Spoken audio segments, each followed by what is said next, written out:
Hey, what is up? Welcome to this episode of the Entrepreneur to Entrepreneur podcast. As always, I'm your host, Brian Lofermento, and this is an episode that I've been so excited about. I think for months now, I've had this circled on my calendar because today's guest is one that really exudes all the things about entrepreneurship. And I say all the things because that comes with really high highs and good moments, but also really trying and challenging moments. And here, the week after Thanksgiving, it's such a relevant episode for all of us to really reflect on the transparency, the experiences, the perspectives, the stories that we're going to hear from today's guest. He's an amazing entrepreneur. His name is Josh Barron. Josh is a serial entrepreneur. He's lived more life than most at the age of 35, which I can relate to his story and his life's journey up to this point. Him and I are the same age, so I'm so excited to dig in to his experiences. He's started 24 different companies, and he's failed at 21 of them. But you can see that he has had no loss of enthusiasm or belief or persistence along the way. He's battled alcoholism. He's been sober for 9 years now. And what I really love about Josh is he says when he starts a project, he's considered all in, and he'll do whatever it takes to make sure the project is a success and is a win-win for everyone involved. Josh is really amazing in his mindset as well as in his business skills because he finds the beautiful thing about business is that it's not a war, though it feels like battles at times. It does not have to be a game of winning and losing. It can and usually is win-win. So many perspectives that we're going to pick up from Josh today. So I'm not going to say anything else. Let's dive straight into my interview today with Josh Barron.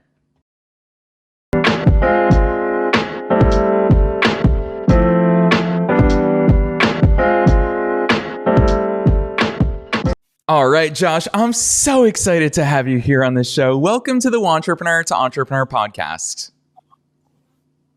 Hey, Brian, thank you. I'm super excited to be here. Thank you for having me today. Heck yeah. It's funny because I said this awesome bio about you. We're going to dive so deep into your entrepreneurial journey today, but I didn't even speak to all the different things that you're up to. You teach landlords how to manage their properties. You write children's books about adventure and life lessons. I'm sure many of those that you've picked up along the way in your own life, but take listeners beyond the bio. Who the heck is Josh? How'd you get here? How'd you fall into all the amazing things that you get to do today? Well, like you said, I'm a serial entrepreneur. I started my very first company of those 24 that you talked about when I was 18, maybe 19 years old. I started a painting company. It turned out to be a total disaster. But anyways, moving from there, I learned a lot of stuff. I fell into the property management industry about seven and a half years ago. And I ran a successful property management company for the better part of a decade, which I sold about 18 months ago. And then finding that after I sold my company, a lot of the landlords were struggling to find really good property management companies and so on and so forth. So I started teaching people how to manage their own properties when they had single family, 2, 3, 4 units, things of that nature. So I saw a little opportunity there and I took it, and that's going pretty well. During the middle of COVID, I was kind of stuck with not being able to grow my business super aggressively and so on and so forth. So I started writing kids' books, just a random passion that I had when I was like in 8th grade. So I wrote a couple of kids' books, some adventure stories, and then some life lesson type stories, which I really enjoy because I do think that every kid's book out there kind of focuses on how to brush your teeth, how to go to bed. And I'm like, yeah, where's the adventure in life? Where's the fun? Where's the pirates? Where's the ninjas? And so I wrote some of those stories as well. Yeah. So that's kind of how I ended up here.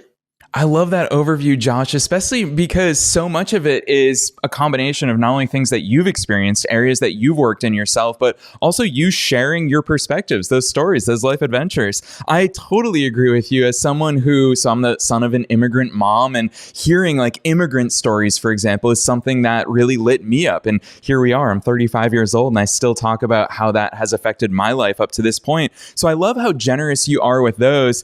Take us back, because I think such a core part of your own story, we talk about 21 out of 24 companies didn't succeed. So when I hear that, I just think of resilience has to be one of your top traits. It has to be such a common theme across your stories.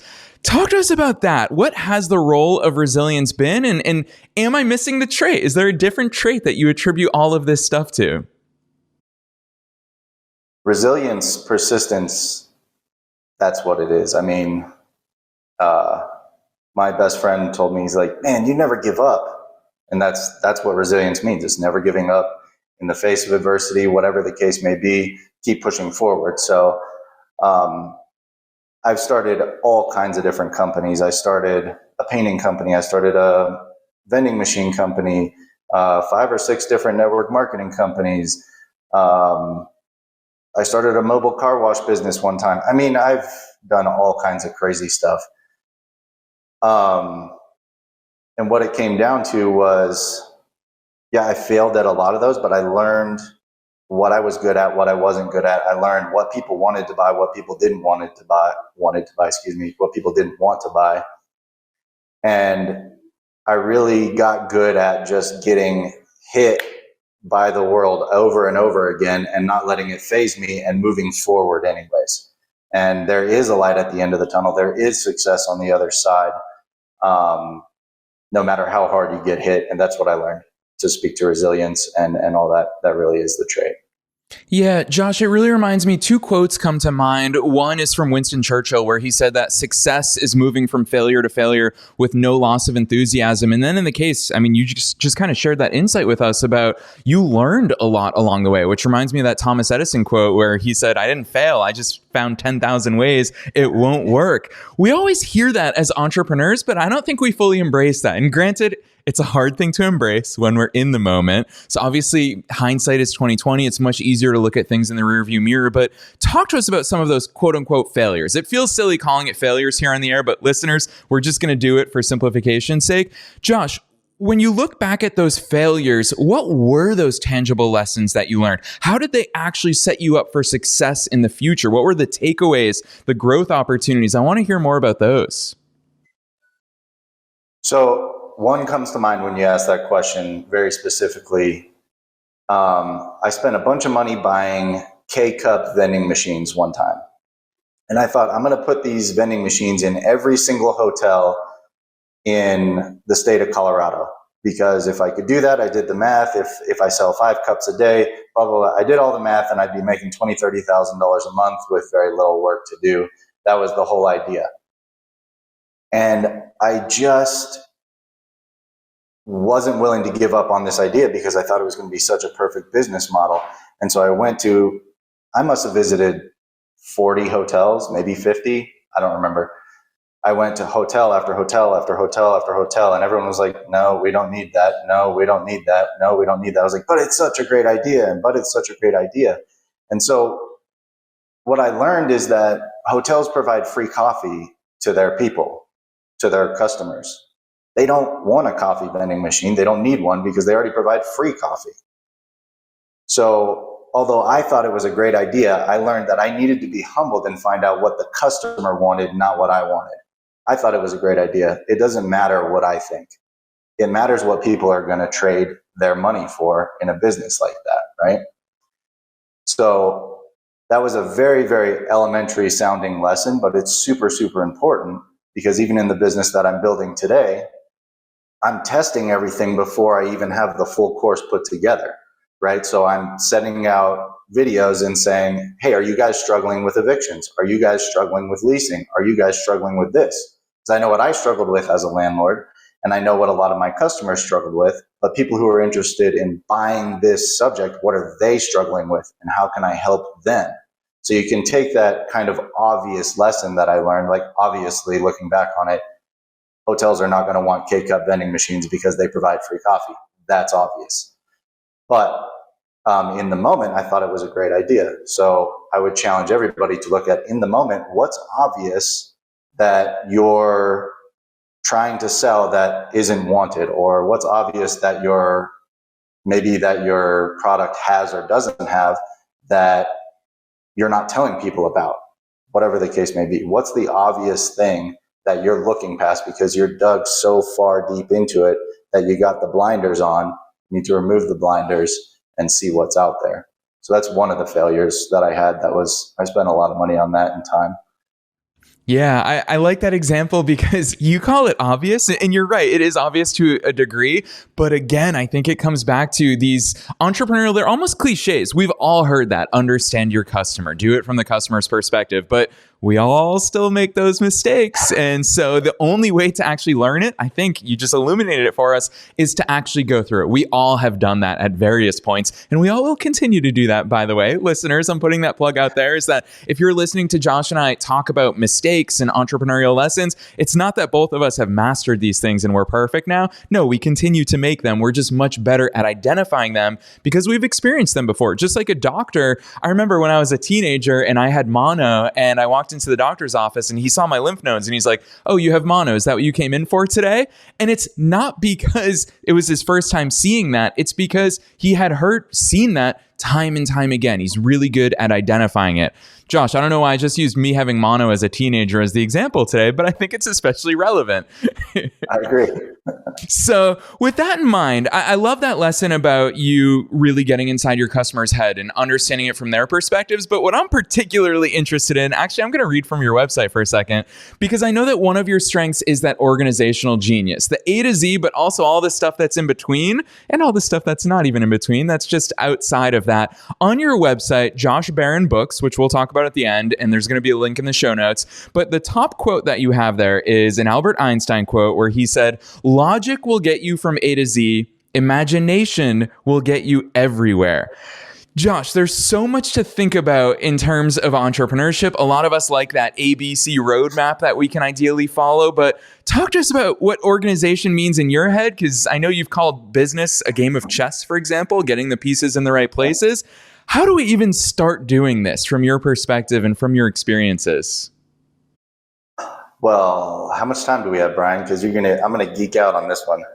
Um, this is my favorite subject. Okay, so to start to answer your question, how do we get started? A lot of times we think of imagination as the kid playing a make-believe game, with his brothers, and they're make-believing monsters and things of that nature. Imagination is putting something that's not there in your world, right?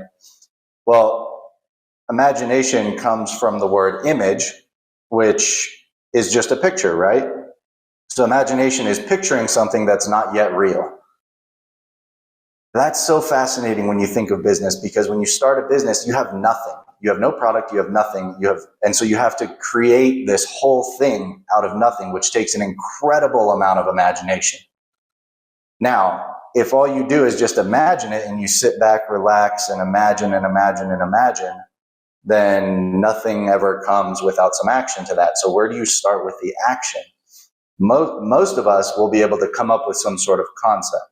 And the real imagination comes from not coming up with the concept, but coming up after that with how to turn that concept into reality. There's the steps in between where most people balk or fail or give up or something to that effect. So the best way to do this is to work backwards from your end goal. So what I always do is I write down, what do I want this thing to look like in 1, 3, or 5 years, depending on the project, whatever the case may be. I don't like to go 10, 20 years out down the road, because that becomes overwhelming, and then you're looking at this mountain. How am I going to get there? So for the example, the current business that I have with the kids' books, I have a 5-year plan, because it takes quite a while to get a book done. It takes a lot of illustration, editing, and all that stuff. So I have a 5-year plan. I know exactly what I want in 5 years. I want 20 books published, and I want to have started some version of a cartoon on one of the series that I write. Okay, so those are my two main things that I want. I keep it under three main goals at the most, right? You don't want to overwhelm yourself with too much. So I take it from that end goal and I work it backwards. I say, okay, so right now I have 3 books done, 3 books complete. That at the end of 5 years, I want 20. So how many do I need to do each quarter to make sure I hit that 20 books? And am I writing stories that can be turned into cartoons? Are my characters simple enough that they can be drawn in animation? Are my characters complex enough that that can be turned into a living character. Those are all things that you wouldn't know unless you know where you're going. So I used my imagination. I got to the end goal. That was easy. Right now, building those steps in between and sticking to them through consistency, discipline, and hard work is the tricky part. So right now I've got my 4th book being illustrated, and it's in a series, which plays into my goal of having an animated series by the end of 5 years being started. So now I'm going to have the 4th book in a series, the 3rd book in a series, and eventually that can be turned into a cartoon. That's the adventure stuff. The life lesson stuff's not going to be so good for a series because it's meant more for the parents to help teach their kids through life lessons. Could be a series, but kids are more captured by things that are simply entertainment, right, on TV. So that's an example of how I use imagination to get into a business goal, starting at the end, building back to what do I need to do today to get to that end step. Yeah, I love the fact that you're able to use one of your real life examples to show us how that process works. What I'm hearing is, I'm just like, yeah, if I was setting out to start writing children's books today, there would be no cohesion. There would be no strategic or intention behind my approach to it. So hearing you talk about one day it's going to be a comic, all of this, yeah, it sets your actions up today because you already have the end in mind. So I love that. But Josh, I'm going to call out for listeners one important thing that you said there, which I think you hit the nail right on the head, which is, yeah, it's easy to lay these things out. Where we mess it up is actually following that roadmap, is actually establishing that consistency along the way. From your experience, you've been an entrepreneur for a long time. Why is it that is the element that's so difficult about this stuff? Why are we so bad at just saying, this is the way, this is the roadmap, now let me follow it? Because it's hard. That's the bottom line. Because it's hard. Because unfortunately, we're hit from all different directions by, today it's Facebook, Instagram, TikTok, things that are distractions. Friday night movies, happy hours. I'm struggling to name these things because I haven't done them in years. But all those things become distractions and seem to be more important in the moment than chasing our dreams and goals. So one advantage that I believe I have and why I'm good at doing this is I was an athlete when I was a kid. So I had a very structured, disciplined schedule. I went to practice in the morning from 7 to 10. I went to school from 10:30 to 2:30. I went back to practice from 2:30 to 6. Then I went home and I did my homework from 7 to 9:30 at night. And that was my schedule all, 5 days a week and then 6 hours on Saturday. So if you can get into some sort of schedule like that, you can avoid the microwave pleasures. I say that because microwave is like cook your food instantly. The instant pleasures of the world that are out there, such as doom scrolling through TikTok, Instagram, whatever the case may be, going out partying on Friday, Saturday nights, which is totally fine if you're going to do that once in a while. It's when it becomes a habit, then that becomes a problem, and it's distracting from what you need to be doing on a day-to-day basis. Like it was for me, alcohol was a total distraction. I was drinking at like 7 a.m, 7 days a week. So that was a problem, obviously, but that's a totally different story. Yeah, Josh, if you're down with it, I know that is something that is a key part of your story, and I'm super eager to hear because it's the realities of entrepreneurship. I don't think we have these conversations out in public often enough. I'd love to hear about, and whatever you're comfortable sharing, I'd love to hear about the lessons, because 9 years sober, congratulations, that is huge. That is incredible, and I think it shows a level of discipline, which, speaking of discipline, hearing that last answer from you, what I really heard was, I forget what the quote is. It's something about like discipline is sacrificing what you want now for what you want later. And I've always really enjoyed that, because is it easier to go out and party? Yes. Is it easier to turn your TV on and watch Netflix? Yes. So I'm super curious, as someone who obviously has discipline, who has a level of intention, not only in business, but in life, what were some of those things that helped you battle alcoholism? And for now, 9 years sober is incredible. What are those secrets, Josh? Because I think that those probably really readily translate into entrepreneurship. You are 100% correct, and I'm totally happy to share. I hope this reaches somebody. So the alcohol is an incredible drug. It is more addictive than anybody's willing to admit, and it's socially acceptable. So that creates a major problem because for me, I started drinking at 15 years old. By the time I was 19, I was drinking every day. By the time I was 21, I was getting blackout drunk 6 or 7 days a week. Right? And by the time I was 24, it was just a wildly out of control problem. So to cut that habit, first of all, I had to change something major in my life. And it's like you said in the beginning, when I take on a project, I go all in. It's all or it's none. And I do think that's a very good mentality to have. All or none. You know what I mean? If you're on a diet, go all in on a diet. If you're going to quit drinking, go all in on quitting drinking. Don't try to back off your drinking. Go all in. Right? There are some cases in life, some situations where you don't want to go all in. Like, for example, for me, the gym, working out, I'm not all in on the gym. I'm not in there 6, 7, 8 hours a day. I go to the gym 4 or 5 days a week. I spend an hour or two at the gym at the most, and I just do that to keep myself healthy. But for the most of the time, I'm all in. So in quitting drinking, the very first step was removing alcohol from every aspect of my life. And this was the hardest thing to do because everybody that I knew, all the friends that I had, were aiding to me drinking alcohol, right? So when I finally got to the point where I knew that I had to quit drinking, and I was very lucky to have a best friend who finally, after years and years and years, said, "Hey man, you got a problem. You got a problem that you need to address, and you need to handle this, or you're going to end up dead," right? I had a sheriff tell me the same thing, and finally it clicked one day, and I said, "Okay, I got to handle this." So I removed every person from my life that drank alcohol. I quit talking to all of them. I completely went the other direction. Some of them I had conversations with and said, "Hey man, look, I love you. We've been good friends for a long time, but I'm not going to drink anymore. So we're not going to hang out if you're drinking." And they're always drinking. So we never hung out again. I actually haven't seen the guy since. So I quit going to holiday events. I quit going to parties. I quit going to birthday parties, weddings, funerals. I skipped funerals. I mean, that's how all in I had to be, because otherwise it was about to be my funeral.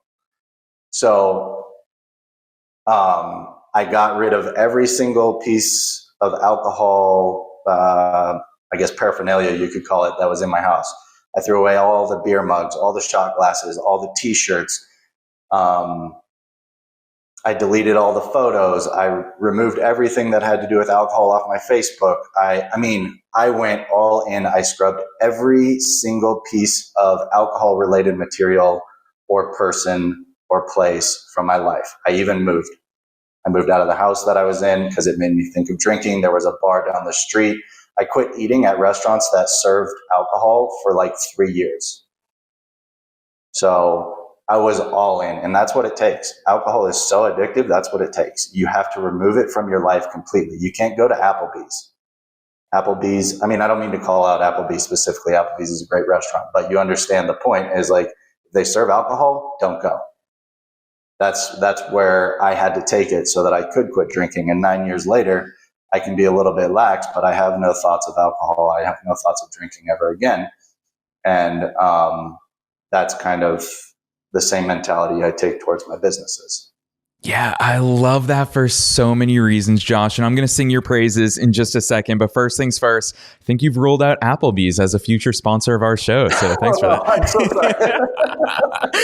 No, I'm only kidding. But honestly, what I really hear, and it gives me goosebumps hearing you talk about that, because whether we're talking about alcoholism, whether we're talking about literally any negative forces, that's something that we talk about so much here on this show. And what I hear from your story, Josh, is you decided, it's kind of like E.T., Eric Thomas, I think is his name. He's a motivational speaker where he always tells people, he's like, you will not succeed until you want it as bad as you want to breathe. And what I'm picturing you, Josh, basically taking inventory of your life, putting everything on the table and just dramatically swatting everything away that doesn't serve you.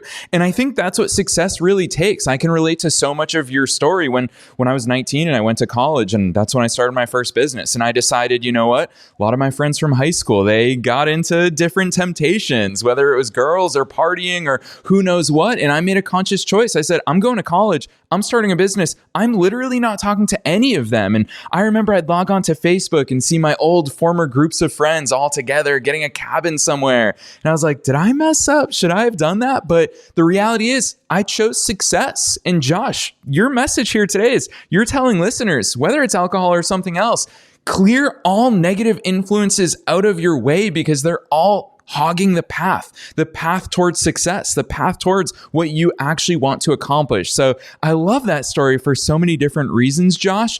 I want to ask you, because you are so transparent about these things, I know that you talked about some tangible mistakes that you made in your past company. For example, you have sold a company recently, which huge congratulations to you. There's so much that you've experienced through the failures, through the sale of your company, through the success of your companies. Talk to us about some of those, because I believe that a lot of mistakes we have to make on our own. It's the only way to learn some mistakes, but I also think that we can shortcut other people's journeys and we can save them some of their future mistakes through our own experiences. Talk to us about that. I mean, one of the examples that I know from your questionnaire is that you had someone who went back on their agreement when it came to the sale of your company. What are some of those tougher strategic business lessons that might shortcut our ways?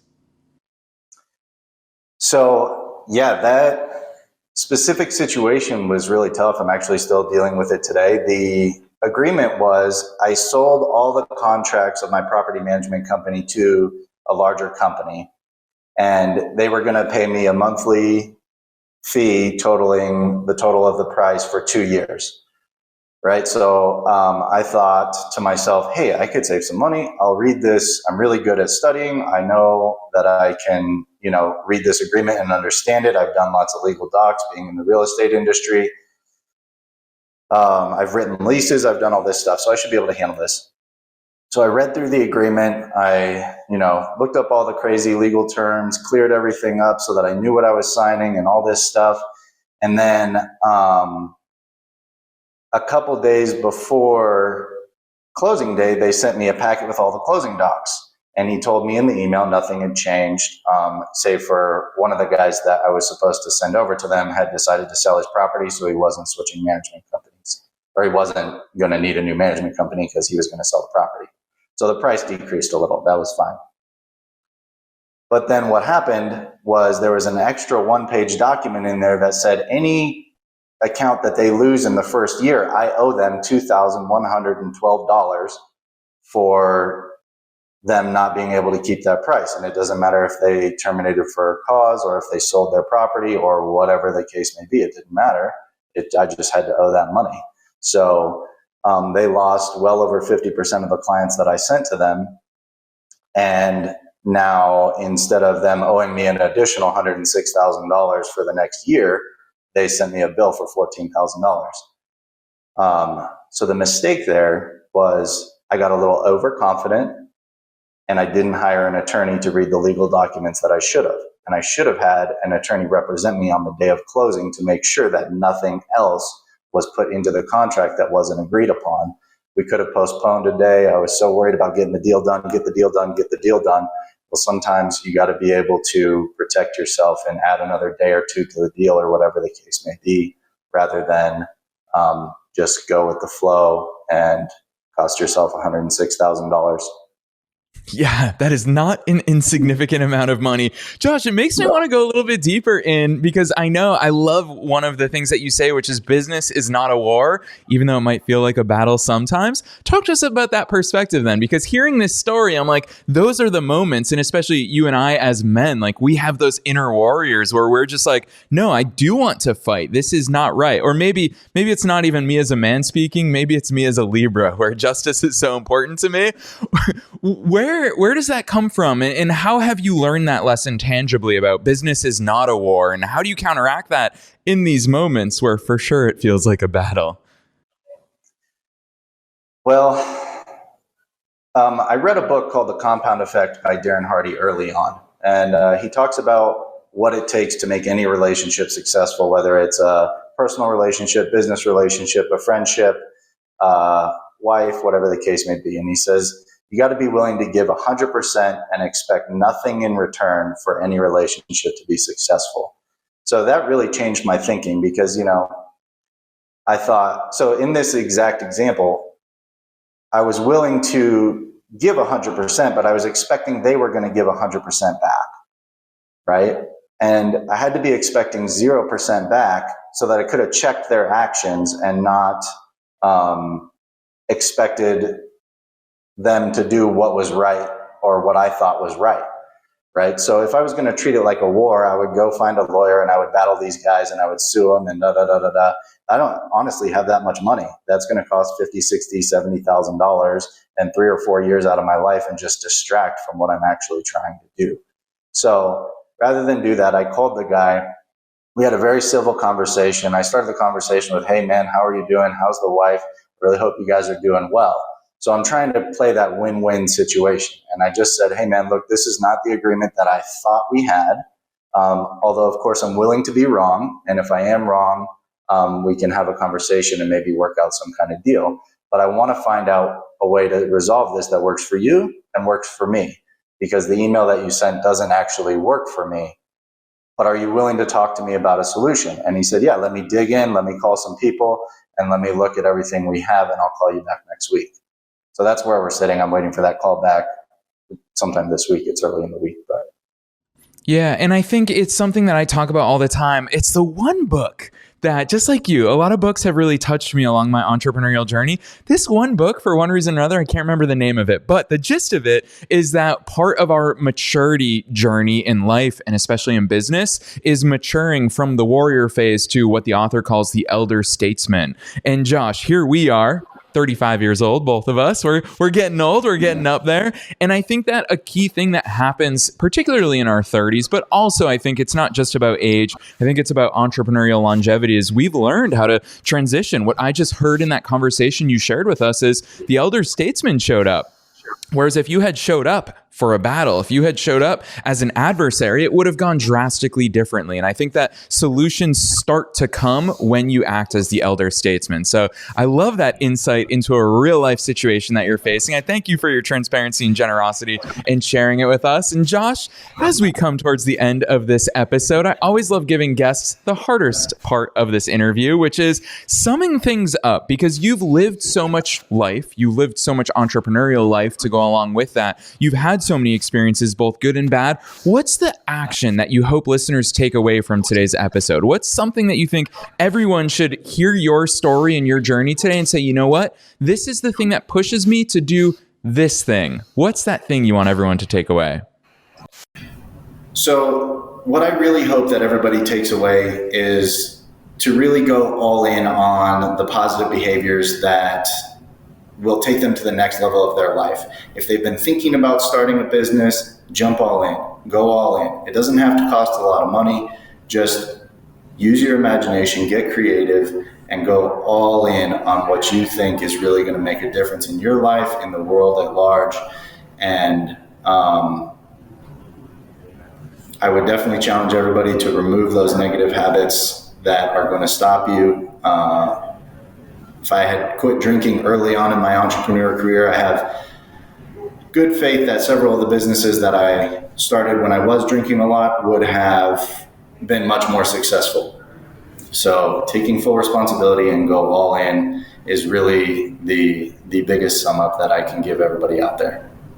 Yes, I love that advice, Josh. It's so poignant from you. Go all in. Those are going to be the words that I remember so much about you. Like, that's your brand to me. So I really love that that's where you chose to take that question. Josh, I know that listeners are going to be like me, and they're going to want to follow along your entrepreneurial journey and see awesome things, all the awesome things that you're up to. So drop those links on us. Where can listeners go to follow your work, to learn more about what you're up to, and to see all this good stuff that you're putting into the world?